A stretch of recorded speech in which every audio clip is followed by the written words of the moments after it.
So, hello everybody and welcome! Yes, welcome back here at BSN Network. Today we welcome you back here on BSN Network. This is the BSN Network podcast. It is Monday, June 1st. Today is the first day of June, which is always good. I said this, I think, on Friday, and maybe in last week a little bit I've said it. June is always nice because, it's a sign of summer. In a perfect world, baseball season would be in full swing. There is some baseball news. I don't know if it's hopeful or not. I'm on the side where it's not that hopeful. It's going to be another one of those moves that nobody agrees with. That is a problem. But MLB is usually in full swing. June is usually the NBA Finals. So you usually are talking about the NBA Finals right now.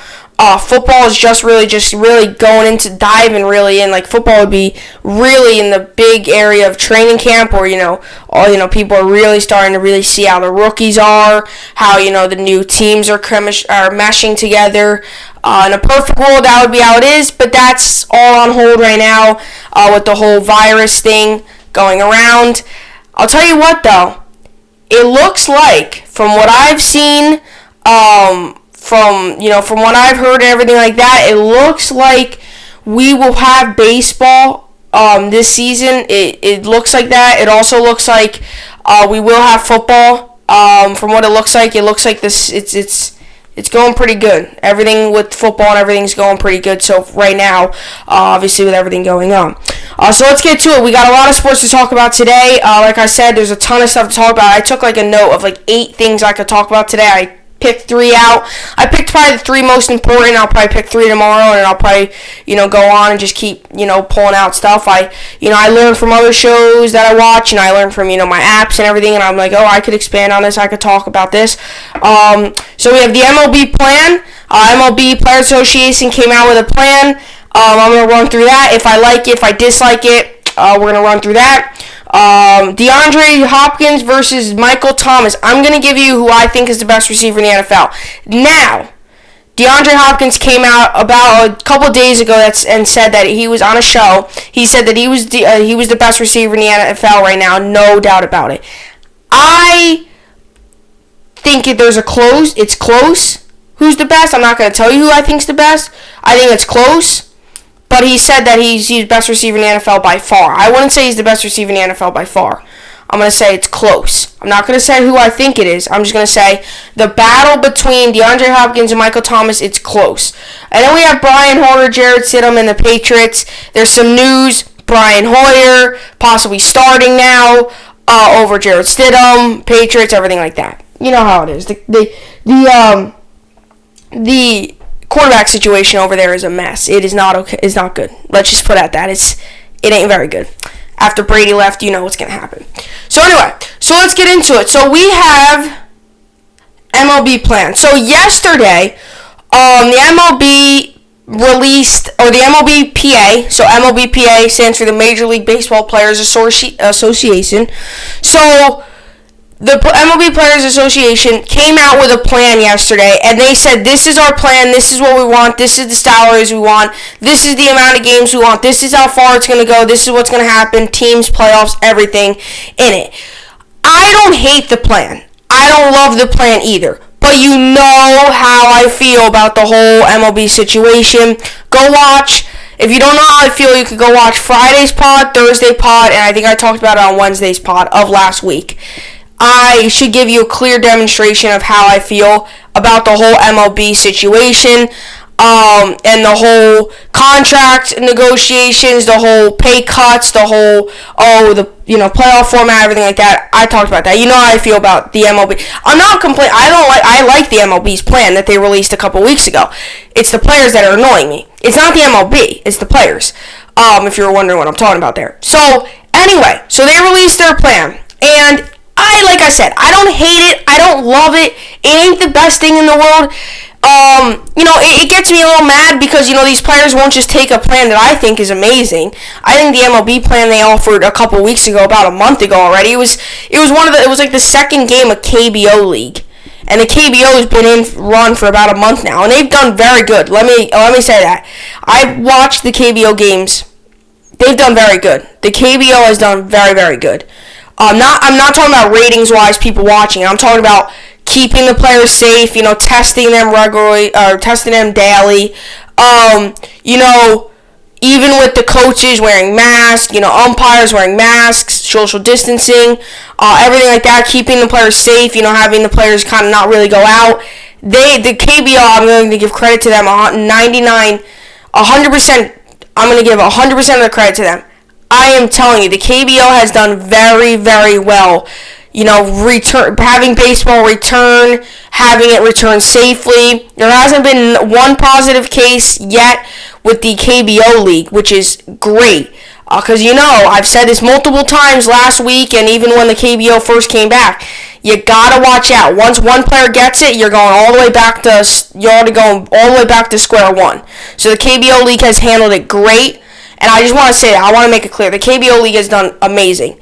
The way that they've, kept the players safe. I know I just said it. The way they kept the players safe. The way they're keeping the coaches safe. The way they're social distancing. The way they're, making sure the locker rooms and everything are clean. They're making sure the buses that they travel on are very clean. They're making sure they've done a great, great job, the KBO League has. And the MLB, they should learn off of them. They should take some of the stuff that they did.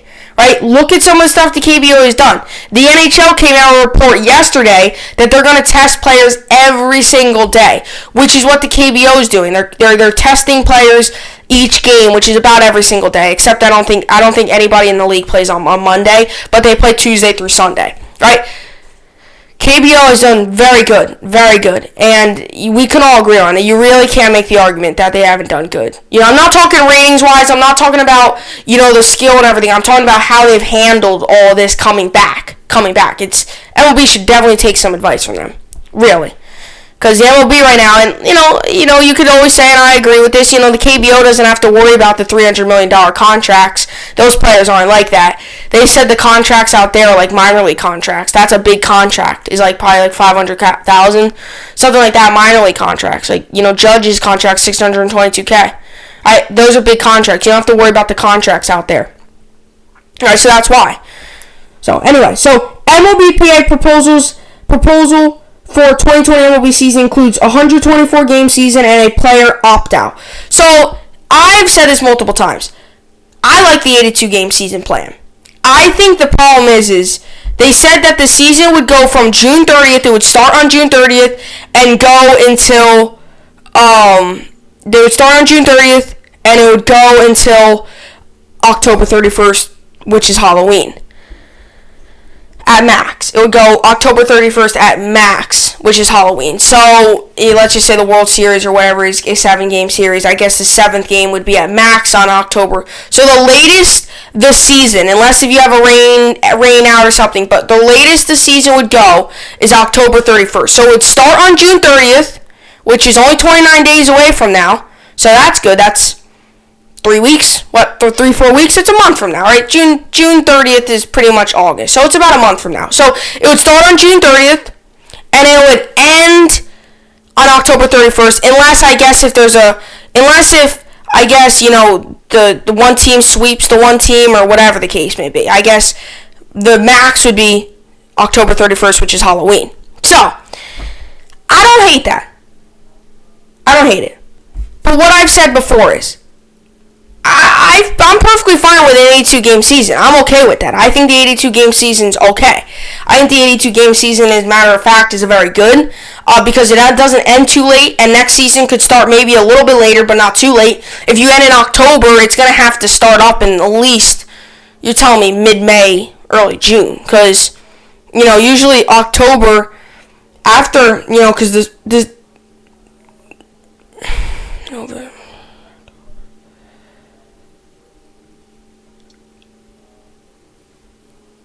I guess, I don't know. Thinking about it in my head, I guess you could always say that, they do have October baseball and everything like that. But what I'm trying to say is I think it would be fine with the 82-game season. I think the 82-game season would be perfectly fine. That's what I think. 82-game season would be perfectly fine. But let's read it. So let's read what the proposal is, okay? Major League Baseball and the Major League Baseball Players Association will soon enter their fourth week of negotiation concerning the potential for a modified 2020 season in response to the spread of the novel coronavirus. On Sunday afternoon, the Players Association delivered a proposal to the leagues outlining its version for the year. According to ESPN's Jeff Passan, the union's proposal calls for a 114-game season.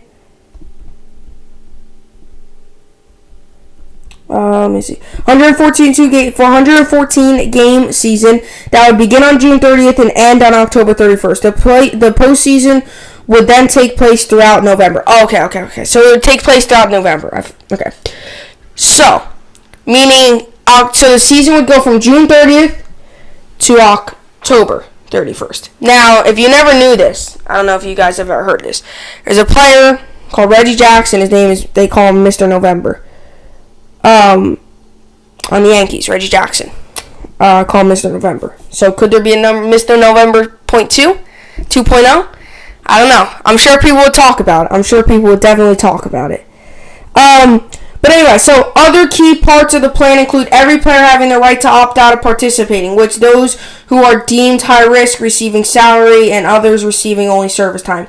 In a salary deferral plan in the event the postseason is canceled due to another wave of COVID-19. So players can opt out, I guess, of playing. So they don't have to play. They don't have to participate. I guess they don't have to play. They could say, you know what?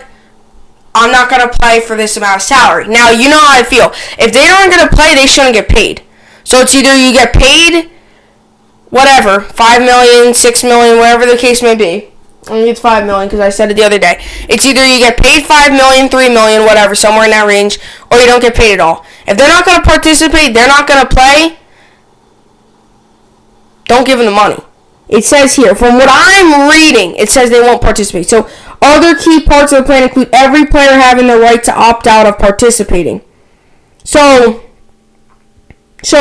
some players, you know, I've already said it. Blake Snell being one of the ones that really have came out there publicly and really addressed it himself, saying that it's a high risk. I'm risking my life if I don't earn this amount of money. If I don't, get this amount of money this season, I really could be putting, everybody could be putting myself in jeopardy. I don't know what his whole financial state is right now, but according to his contract, I don't think he should be too worried. But you know how I feel about the whole contract. But anyway, so what I'm trying to say is, if a player's not going to participate, they don't get paid. They should not get paid. Comment down below. If a player don't play, he shouldn't get paid. Comment down below. You don't want to play? You don't want to do all that? Then you're not getting paid. You're not going to get paid. Now, like I said, I don't know if that's kind of what it means. Like, it says players having the right to opt out of participating with those who are deemed high risk receiving salary and others receiving only service time. So, I don't know. But if this means no playing, I'm not going to play this season, I'm not going to participate because my salary's bad, then they shouldn't get paid at all. They shouldn't get paid at all. Because you know how these players have been. There's a report that came out on ESPN about an hour ago, right before I came on air. It said, the reason MLB cannot, or not even just ESPN said, they came out, like, why is MLB taking so long? It's because of the contracts. NHL, NBA, right? Even the NFL, let's just say the NFL was happening right now. They wouldn't have to worry about the big, bulky $300 million, $200 million contracts. I was looking on a guy's contract today, DeAndre Hopkins, before I came on the air. He's only making $7.5 million a season. It's a $75 million deal for 4 years, I think, something like that. It's like, or $15 million. I think it's like a $7 million deal, and he signed a big contract. That's a big contract for the NFL, and these players are complaining that they're only going to make $30 million, or they're making $30. Right? It's a difference. There's a difference. That's why the MLB can't get a deal done. That's why the MLB's the last out of the two sports that have, of course, the virus has landed on, that hit. For example, the NBA, they're coming back. Their contracts are nowhere near as big as the MLB. The NHL contract, biggest contract in the NHL, Mitch Marner, Toronto Maple Leafs, $16 million. They don't have to worry about the contracts. MLB does. And the players, and I talked to somebody yesterday, or Friday. Not yesterday. Yesterday was Sunday. I talked to somebody on Friday after I got off the air. We were talking, and I was saying, you know what, it's making the MLB players really, really, really look bad. It really is looking bad. It makes the players look bad. Now they're offering all these deals. Oh, this, keep our regular salary. I'm sorry, you can't keep your regular salary when it's not a 162-game season. You just can't do that. You can't. And now, this is the whole thing. Like I said, I don't hate the plan. I don't love the plan. I give it a 4 out of 10. This plan. Okay? MLB owners now are just and I've heard this, multiple reports from sources I trust have said this. MLB owners, more and more each day, are just leaning towards the cancellation of the season, just start back up in 2021. I don't want that to happen, but if the players can't get their act straight, the players can't come to an agreement with the owners and, the commissioner and Rob Manfred, they can't get an agreement, then there isn't going to be no season. And I'm sorry, but at this point, too, I'm not even going to be that mad, because these players should have had this deal done 3 weeks ago, a month ago when they first released it. They should have their deal done a month ago, but they're still complaining, they're still, And they even said, too, it even says the Players Association knows it's going to get shot down. So why are you offering it? The proposal also calls for 2 years of expanded playoffs and for the players to receive $100 million advance during for the second spring training. Thus far, the main sticking points in talks between the league and the have concerned the well-being of players' essential workers, including testing positive health protocols, and their financial composition. Owners have requested the players to make a greater pay cuts than the ones that they've already agreed to in March due to the alleged revenue losses stemming from having to play games in front of empty stadiums. Earlier on Sunday, Mike detailed why this coming week is a vital one for talks. The league is believed to want an agreement in place to begin the season in late June or early July. That would beginning the second expedition season sometime over the next 2 or 3 weeks, so as to allow pitchers and proper ramp up embarking on the season. Of course, the league could always push the start back further if it's necessary. Like I said, I'm a pitcher. It's true. You want to start the season early July, you're going to need the pitchers to get warmed up, right? I'm a pitcher too, and I ain't throwing 100 pitches a game. I think I throw about 50 to 60 pitches probably a game. I don't throw 100 pitches a game. These guys are throwing, actually, because I'm a closer, I come in later on. I pitch about 2 innings, so I'll pitch about anywhere from between 15 and 20. If I start, I'll pitch around 40 to 50. These guys, on the other hand, they're throwing 100, right? 110, 90 to 180. Sometimes a low for them is 70. 70 is a good amount. I've had a game where I've pitched 65, 70 before. I think I've hit 70 before. But like I said, you got to really watch out, right? This article did that whole paragraph there that I just read, I agree with that. They got to give the pitchers the right amount of time to amp up. They got to give the players the right amount of time to get back into it. Get the groove back going. Do this, do that, right? You got to give them that time, right? You can't just go ahead and say, oh, the season started in a week, hopefully you are ready, go out there and just play, right? Because then injuries are going to happen, right? So you have to get back into it, right? Some of these guys probably haven't seen live pitching since the spring training. Some of these guys haven't even seen spring training baseball. For example, Yankees James Paxton, right? He had a back injury. He says he's healthy now. Has he even thrown in a game yet this season? No. He hasn't even seen a live game action yet. He hasn't pitched one single inning in spring training because he had his back. He had a back problem, right? He's full strength now, right? Same thing with Judge. He hasn't seen a live pitch. He hasn't played in a live baseball game since last season, right? Since the ALCS last year, right?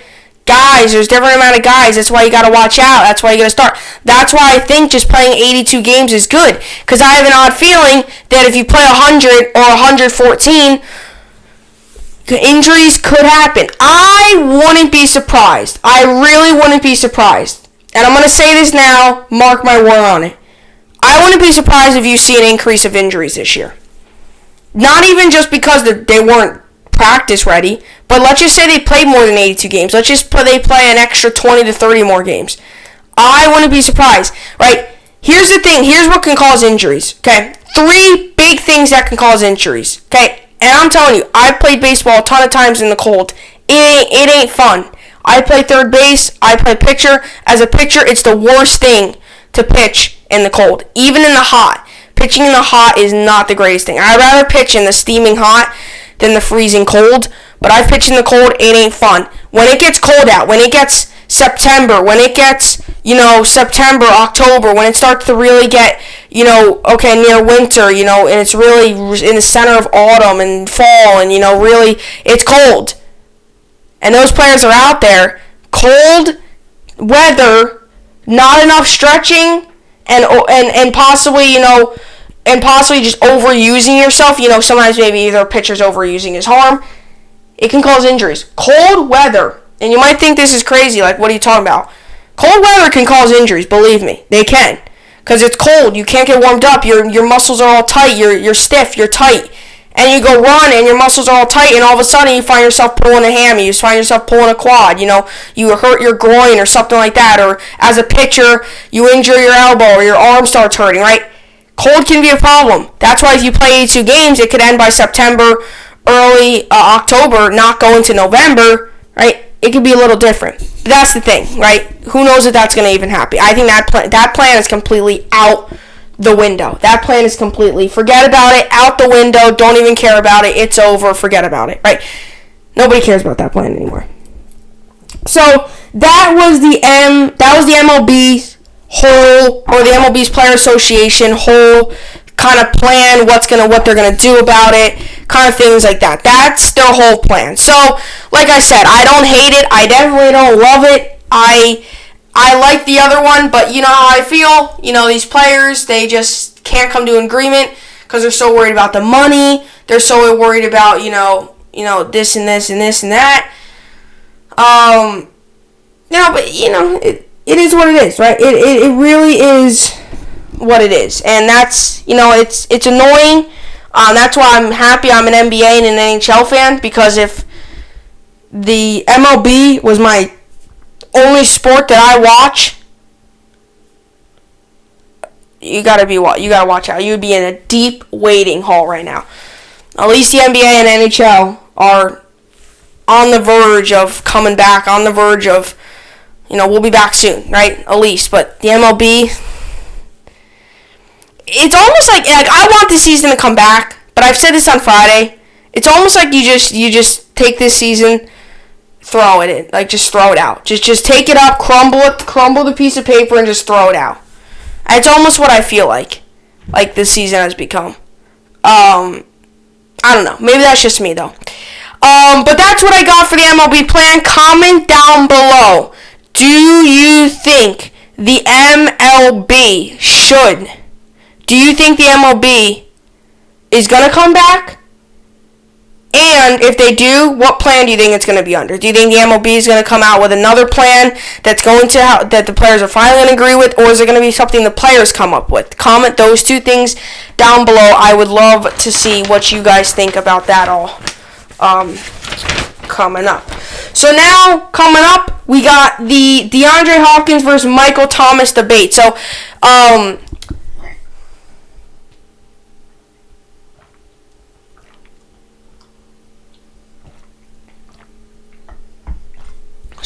the Michael Thomas versus DeAndre Hopkins versus Michael Thomas debate. So, DeAndre Hopkins came out, I want to say it's 3-4 days ago, came out and said this. Or maybe it wasn't. Maybe it was like 2 days ago. Came out and said this. I am the best receiver in the NFL, no doubt about it. I'm the best receiver in the NFL, okay?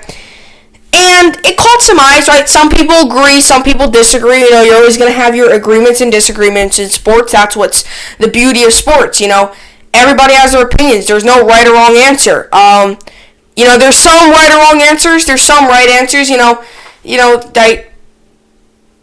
there's some right answers. Like, a right answer is that the KBO has been very successful with the whole coronavirus thing. You really can't make the argument that it hasn't been. You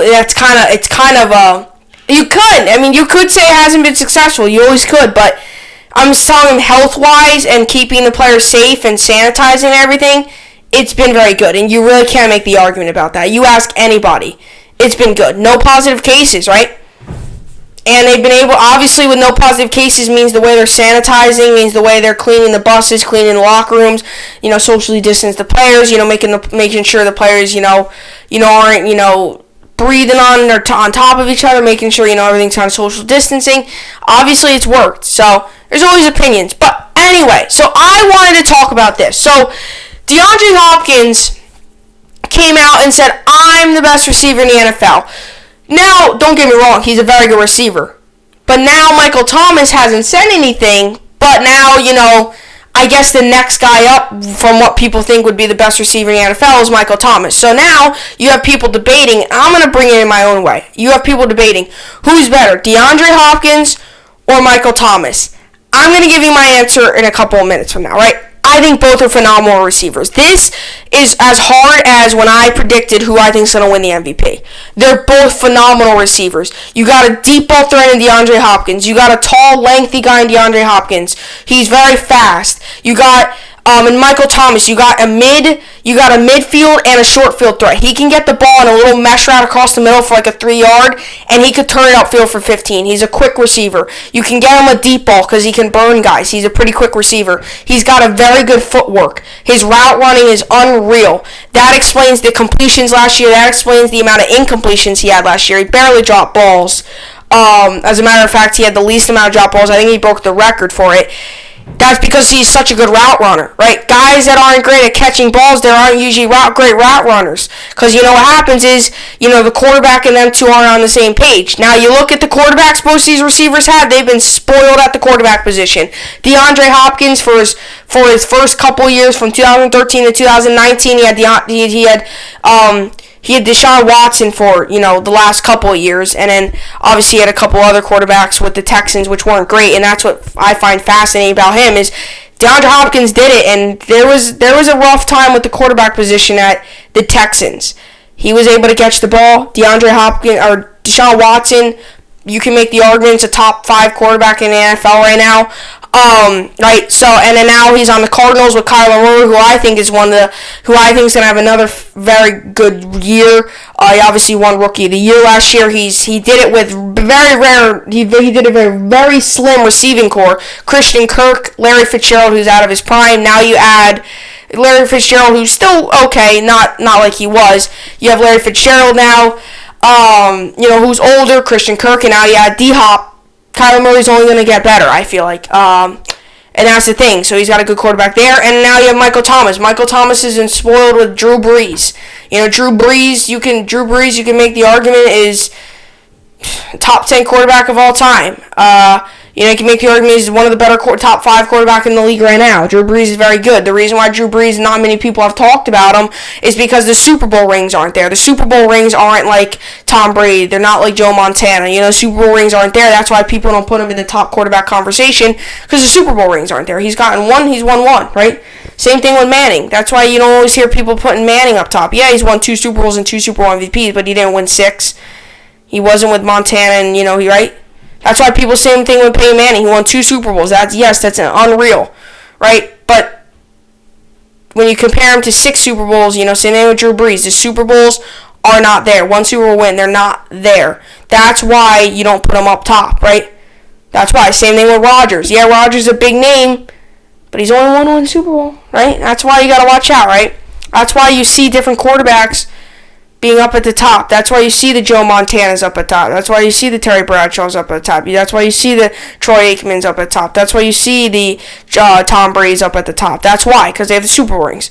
But Michael Thomas is a very good quarterback in Drew Brees, and that's the thing. These 2 receivers, they've been spoiled with some of the great quarterbacks. Deshaun Watson, very good. Guy's got a very bright future coming out of Clemson, right? Tore his ACL the first year, obviously didn't change the way he played because he's playing just fine. Same thing with Drew Brees. Very good receiver, or a very good quarterback. Same thing with that, right? That's what I find so fascinating. Is I know I'm going a little off the trail here. I'm not talking about DeAndre Hopkins and Michael Thomas when I'm about to say this, but that's why Mike Evans. He's been doing it with Deshaun Watson all these years. Deshaun Watson. Right? Deshaun Watson. I mean, come on. Deshaun Watson's not very good. But yet he's still able to do it with him, right? And that's just so crazy. And now he has Brady, which is only going to get better with it. So, both of those players are very good. You know, Michael Thomas, DeAndre Hopkins are very, very, very good.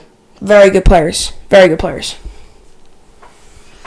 So now I'm going to give you who I think is better. So I have the stats here. Now, like I said, Michael Thomas last year, it's hard to compare the stats. One, you can make the argument DeAndre Hopkins had an off year last year. You could definitely make the argument that he had an off year last year. You could definitely make the argument, right? I mean, you can make the argument about anybody having an off year any year, right? I mean, you can make the argument and say, you know, Sam Darnold's the best quarterback in the NFL. You can also make the argument that he's not. I would be on the side that he's not because I know he's not.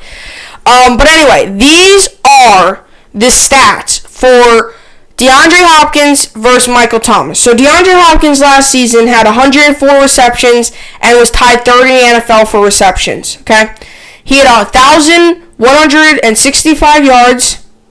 That's 11th in the NFL. He had his touchdowns was 7. He had 7 touchdowns. That's tied 16th in the NFL. Okay, his average was 11.2 per play.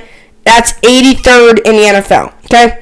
Now we go to Michael Thomas. Receptions 149. That's first. He beats DeAndre Hopkins. Yards 1,725. Beats DeAndre Hopkins. Touchdowns 9. Beats DeAndre Hopkins. Tied 4th in the NFL. Your average was 11.6. Beats DeAndre Hopkins at 76th in the NFL. The receptions and yards were first in the NFL last season. Now, you might be thinking to yourself, this is automatic. Michael Thomas is the best. Hold on a second, people. Hold on a second. You gotta look at the years before, too. Michael Thomas is a very good receiver. He's always been a top-tier guy. It isn't until this year where he's really where he's really been able to sprout out. He's really been that great player. He's really been that clutch guy. Record-breaking year last year. But you look at the years before it, DeAndre Hopkins was the best receiver in the NFL. And you can make the argument DeAndre Hopkins had an off year. You could definitely make the argument.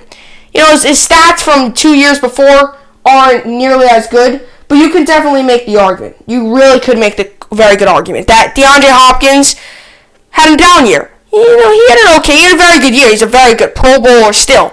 And that's what I find so crazy. DeAndre Hopkins, some people think, had a down year.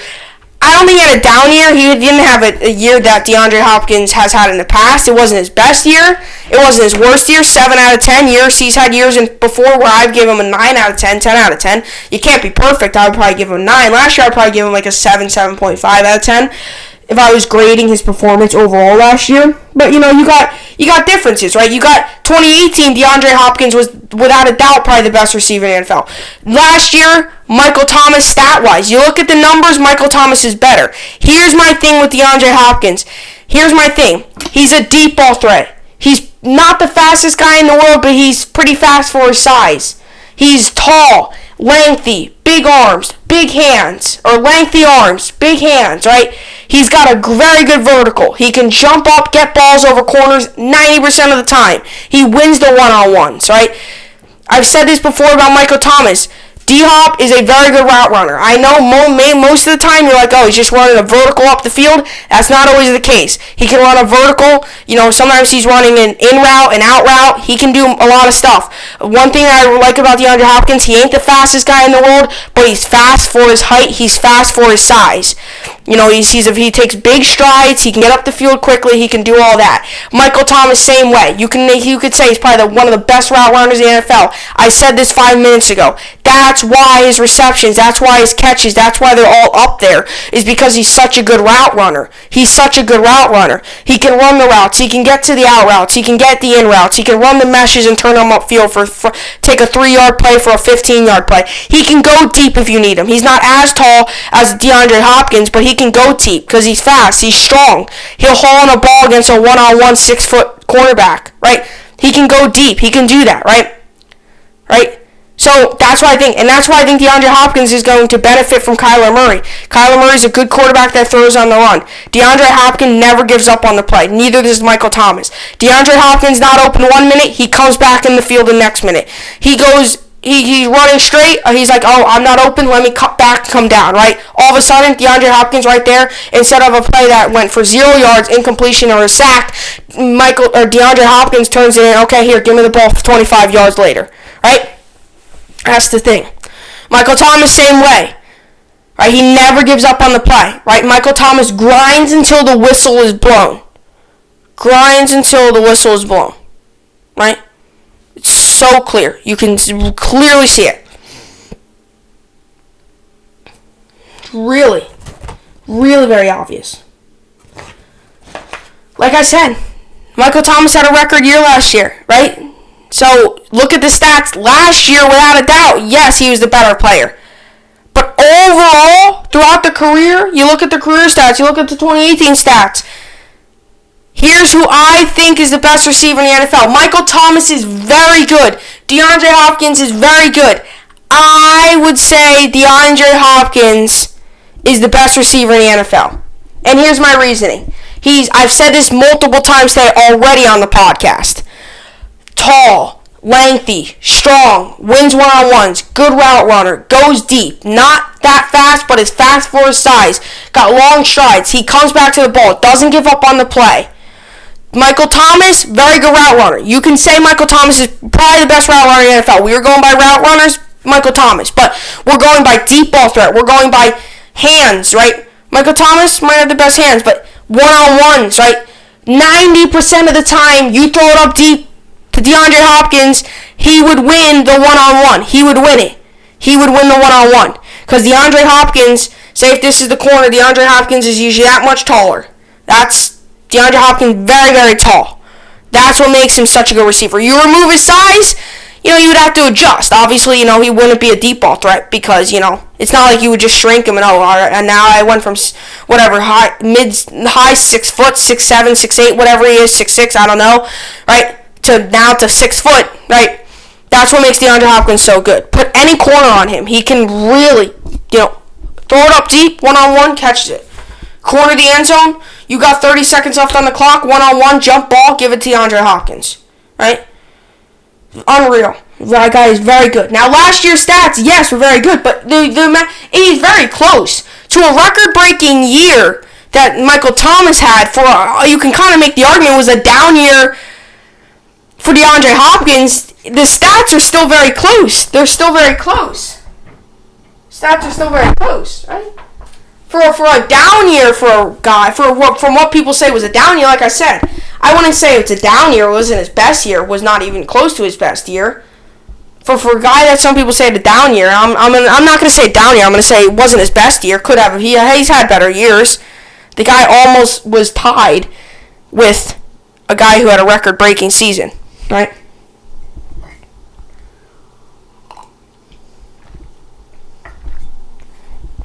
Fascinating to me how good these receivers are. There's a lot of good receiver talent in the NFL. Mike Evans, Chris Godwin all of a sudden is starting to bloom. You got DeAndre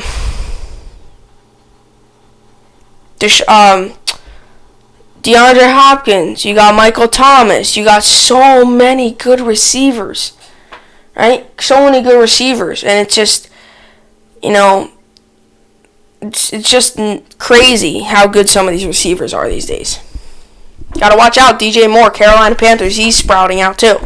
That guy, I would love to see where he goes. He's definitely got a bright future ahead of him. Without a doubt, it's got a bright future ahead of him. And, you really, really, really got to bring him under a radar and see what can this guy do. Like, is this guy it, or was last season just a random season, right? I really, really believe that he's going to be special. A.J. Brown, too. Marquise Brown. There's guys all around the leagues. Wide receivers core. Wide receivers these days are just so good. And that's what frustrates me about the Jets is they don't have that guy. Like, they had Rashad Perryman, who had the best year of his career last year. They got Denzel Mims, who I think is a first-round talent we got in the second round, right? Very, very good players. He's just, good players. It's just the Jets, for some reason, can't get their handle on a great receiver, right? I can name most teams have a very good receiver, right? The Browns, if Beckham's back to old Beckham, sure, he's a good receiver. Buccaneers, Mike Evans. Saints, Michael Thomas. Cardinals, DeAndre Hopkins, right? Texans now, Will Fuller, but he's inconsistent, right? Same thing with the Chiefs, Tyreek Hill, right? There's so many good receivers in the NFL right now. So that's what I got for the best wide receivers in the NFL. Now we're going to go over to Brian Hoyer, and there's some Patriots news. Brian Hoyer, Jarrett Stidham, there's some Patriots news about all of that going on with the whole Patriots situation, right? The whole Patriots situation is really blowing me away. This is a team that can't get the quarterback correct. Like, this is a team that you just don't know what's going to happen. You just do not know. So anyway, Bill Belichick comes out, or whatever, players come out and say Brian Hoyer might start, or is expected, but might start over Jarrett Stidham week 1. You know how I feel about Jarrett Stidham? I just don't know. I don't think he's the answer. I don't. Comment down below. Do you think Jarrett Stidham is the answer? I don't think he's the answer. I really don't. I just don't think he's that good. I just don't think he's the answer. Really, I just don't know. I just don't think he's the answer. I don't want to wish bad on the kid and say, oh, this guy's going to lose, this guy's going to be horrible, this guy's going to be a fail. I don't want to say that. Obviously you don't like to see that, but I just don't, I'm not trying to, I just don't, I don't know. Am I missing something really clear? I don't know where this Jarrett Stidham hype is coming from. All of a sudden, Jarrett Stidham looked great in preseason, looked good last season. The guy played in one game. Right, come on. So anyway, now Brian Hoyer, who really you can kind of say is done, has been back, he's been in the NFL for a long time.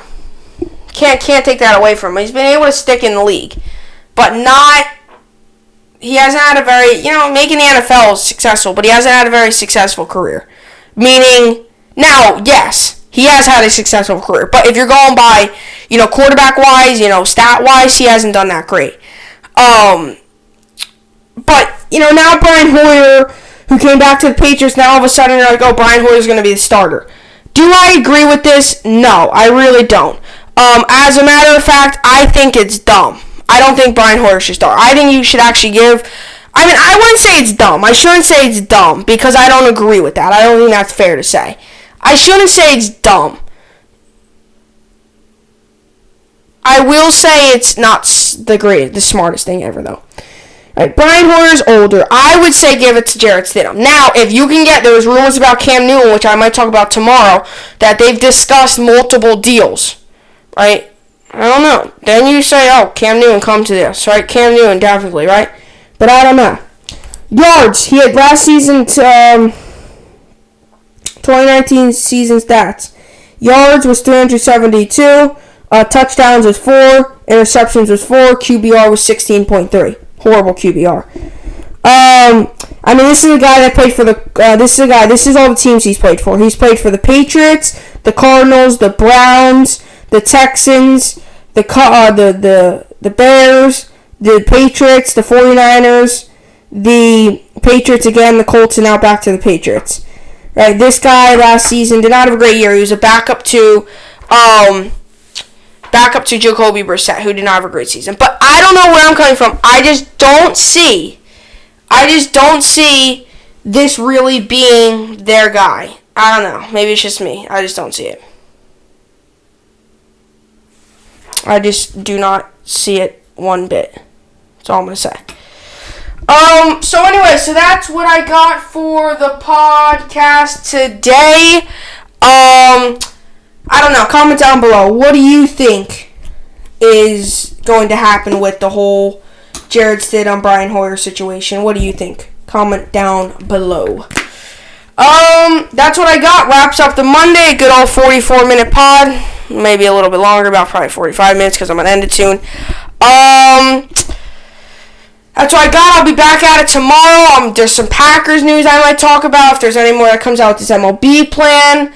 Probably some Cam Newton news about the whole Patriot situation. I got a lot of stuff to talk about tomorrow. So yeah. So everybody enjoy the rest of their day. I will. This has been the good old Monday podcast. Hope you enjoyed it. I'll see you back here tomorrow, and thanks for watching.